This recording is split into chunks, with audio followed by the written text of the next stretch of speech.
Russia warned Kyiv residents to flee their homes on Tuesday and rained rockets on the city of Kharkiv as Russian commanders intensified their bombardment of Ukrainian urban areas in a shift of tactics after their six-day assault stalled.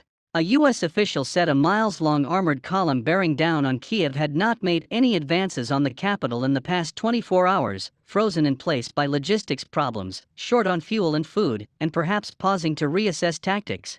Russia's defense ministry said it was planning to strike targets in Kyiv used by Ukraine's security service.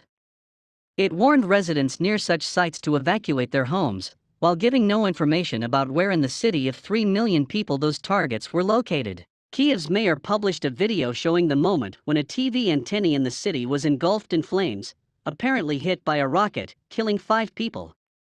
Earlier, Russia's defense ministry said it would strike communications sites in Kyiv it said were being used for information attacks, TASS news agency reported. Rocket strikes on Ukraine's second biggest city Kharkiv killed at least 10 people and wounded 35, Ukrainian Interior Ministry advisor Anton Herashchenko said.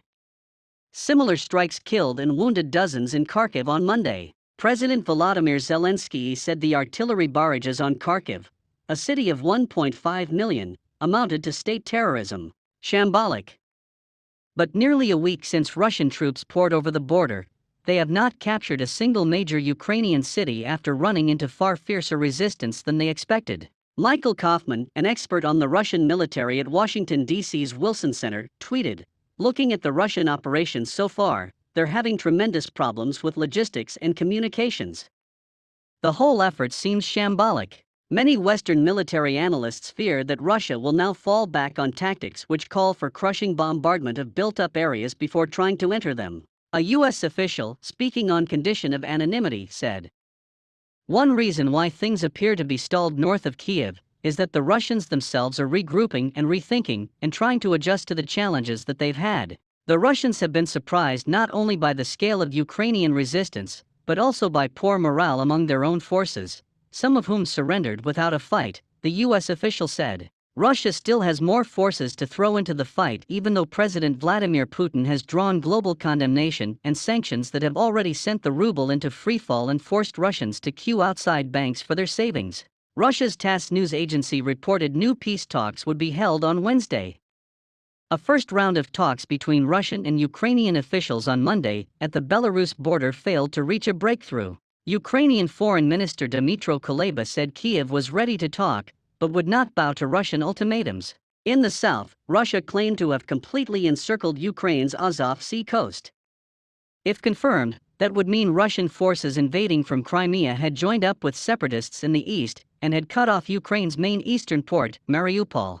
Zelensky's government retains control of Kyiv with soldiers and civilians ready to fight invaders street by street. Pictures released by U.S. satellite company Maxar showed Russian tanks, artillery and fuel trucks stretching for 40 miles, 60 kilometers, along a highway to the north.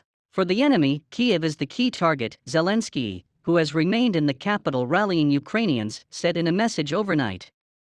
"We will neutralize them all." Some Kyiv residents have been sheltering in underground metro stations at night.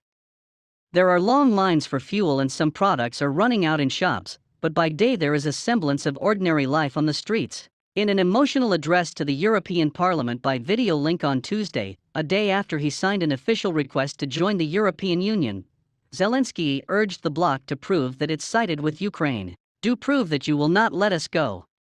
Do prove that you are indeed Europeans, and then life will win over death and light will win over darkness. Glory be to Ukraine," he said. Foreign Minister Sergei Lavrov told a Geneva disarmament meeting via video link that Ukraine had been seeking nuclear weapons. More than 100 diplomats walked out of the hall in protest as his speech began. In an intelligence update, Britain's defense ministry said a shift in Russian tactics puts civilians in danger. The use of heavy artillery in densely populated urban areas greatly increases the risk of civilian casualties. Human rights groups and Ukraine's ambassador to the United States have accused Russia of using cluster bombs and vacuum bombs, weapons condemned by many organizations. Ukraine's general staff said Russian losses included 5,710 personnel, 29 destroyed and damaged aircraft and 198 tanks, all figures that could not be verified. Russia has given no full account of its battlefield losses. "I saw war. Russia faces near total international isolation, with even ally China staying comparatively quiet over his decision to launch what he called a special military operation to disarm Ukraine and capture neo-Nazis and drug addicts. Most effective among the sanctions so far have been those on Russia's central bank that prevent it from using its $630 billion foreign reserve war chest to prop up the ruble. The currency weakened to 100 against the dollar in Moscow trade on Tuesday, following an earlier modest rebound after hitting a record low on Monday. Russia announced a ban on Tuesday on foreign companies selling assets to try to halt the flight of Western companies abandoning their Russian ties. More than 660,000 people, mostly women and children, have fled Ukraine to neighboring countries such as Poland and Romania, the UN Refugee Agency said. At the Hungarian border crossing Tiszabex, a mother cradled a baby in her arms after a 4-day drive from Kyiv. "I saw war, I saw rockets," said her older son Ivan, 15, who looked exhausted after the journey. His father had stayed behind to fight.